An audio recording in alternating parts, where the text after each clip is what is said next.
ঠান্ডা এনে থাকস কেমনে? আহারে তোকে তো কষ্ট দেখলে আমার সহ্যই হয় না বেটা। লও তুই কি সুকি না মুখি? এ ঠান্ডার জ্বালায় তোর রুটি খাও না? এরে খাও।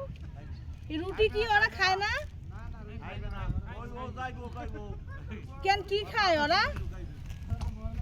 এ তোরা কি ঠান্ডার জ্বালায় সুখে দেখিস না না কি বুঝলাম না। এই ধুলা বালি বালিটাও খাইবো? আরে আল্লাহ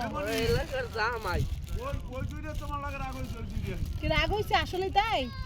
ওরা বিস্কুট খায়, ওরা বিস্কিট খায়, ওরা রুটি খায়। ও তুই খাইছে?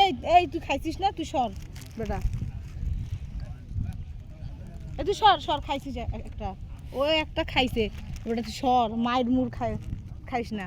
এলাও দেখছিস আবার এখন মারামারি করবে, এ তো বড় শয়তান, একটাও খাওয়াবো না, যা যা।